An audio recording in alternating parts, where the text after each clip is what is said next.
Isso mesmo, Jesus. Essa semana esse assunto foi o foco, né, dos trabalhos do Congresso, em especial na Câmara.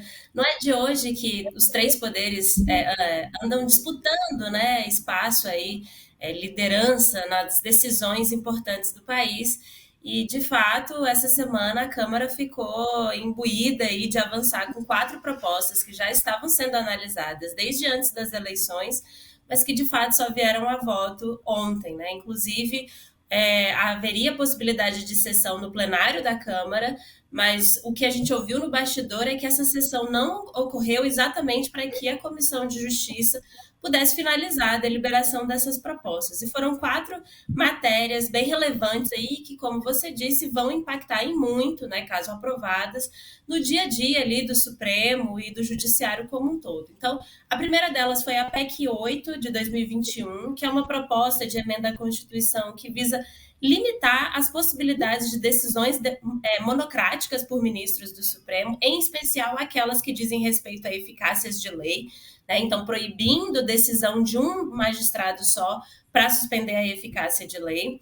A outra proposta foi a PEC 28 de 2024, que também permite ao Congresso Nacional suspender decisões de ministros do Supremo, em especial quando ele está aí entrando na seara legislativa. Então, conforme a proposta, caso haja aí um atropelo da função legislativa, né, o Congresso pode sustar essa decisão com a votação de 2/3 dos membros, tanto da Câmara quanto do Senado.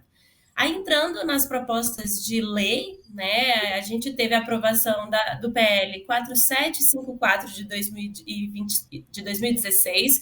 Esse projeto, ele amplia as hipóteses de crime de responsabilidade que possivelmente possam ser cometidos por ministros do Supremo, em especial aí, exatamente quando eles extrapolam e usurpam da competência legislativa, né? O cerne da discussão está sendo esse, né? Até que ponto o judiciário pode legislar.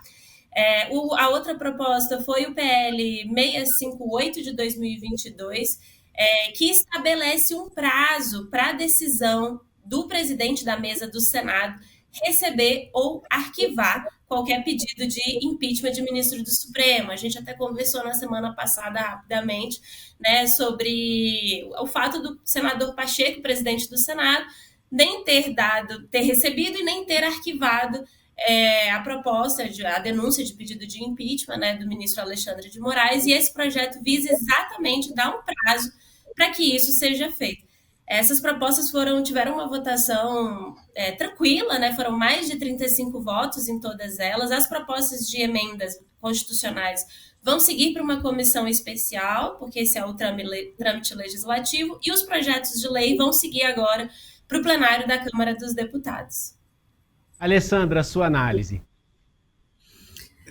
Pois é, Jesus, esse tema é um tema que a gente sempre tem que olhar com muito cuidado, né? Porque o diabo mora nos detalhes, né?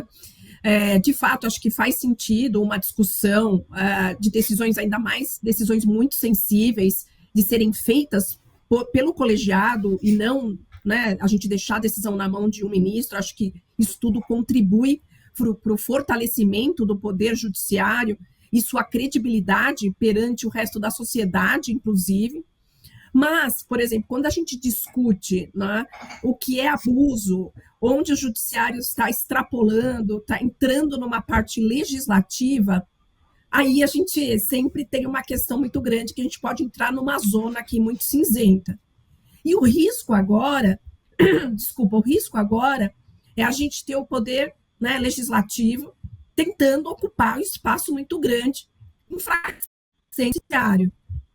Então, acho que o risco aqui dessa discussão toda é, de alguma forma, enfraquecer o poder judiciário, e aí a gente tem uma percepção aqui de risco também em relação ao país, quando a gente trata de decisões nesse âmbito do poder.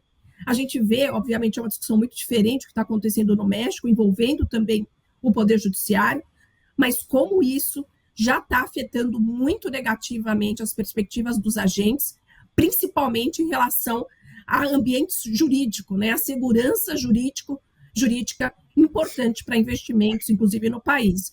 Então, aí o diabo mora nos detalhes, E a gente precisa olhar isso com cuidado.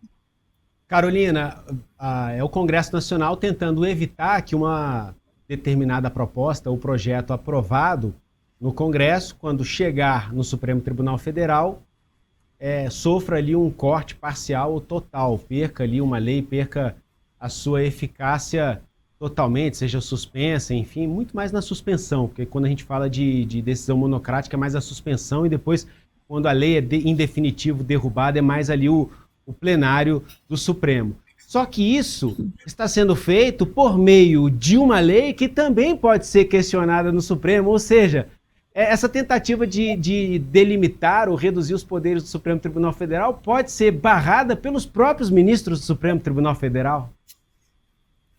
Esse é o quebra-cabeça, né, Jesus? Inclusive, ontem, durante a discussão na CCJ, a gente ouviu muito os ensinamentos de Montesquieu, né, que trouxeram exatamente essa visão dos três poderes harmônicos, independentes, com um sistema de freios e contrapesos.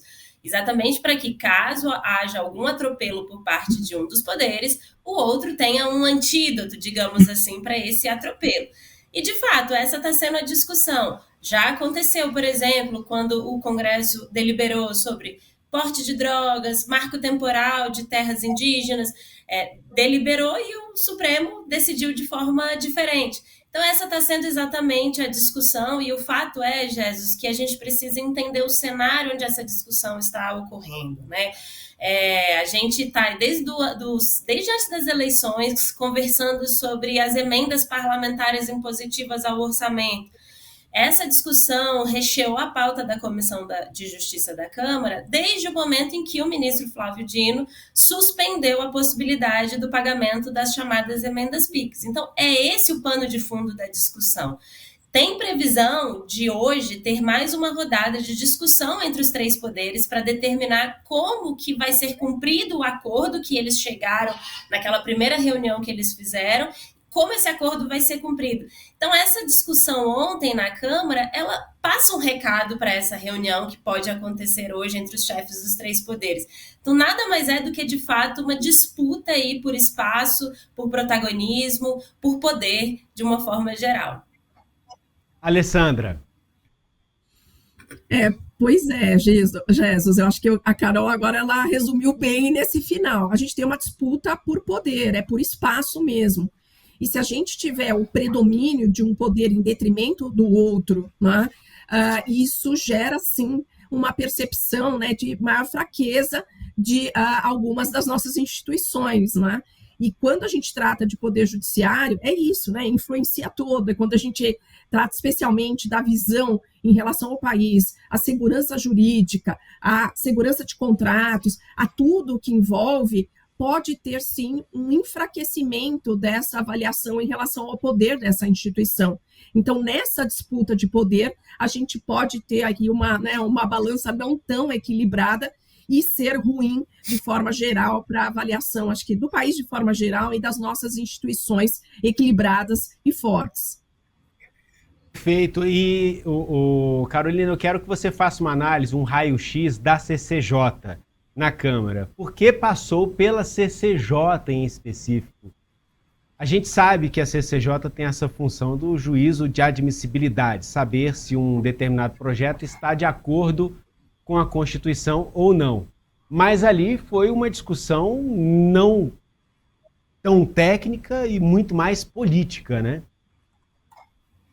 Isso foi muito falado ontem durante a reunião, Jesus, porque a nossa própria Constituição, ela admite interpretações divergentes. A nossa origem, né, jurídica do país, a gente legisla muito, né, a gente tem muita disposição normativa, e quando a gente tem muita regra, a gente abre muito espaço para interpretação. Então, cabiam ali interpretações de ambos os lados. Quem estava batalhando para que as matérias não fossem aprovadas alegaram que haveria inconstitucionalidade nas matérias, mas essa é a primeira linha. A partir da segunda já é um argumento político, né? É uma casa política, essencialmente política, e é impossível você afastar.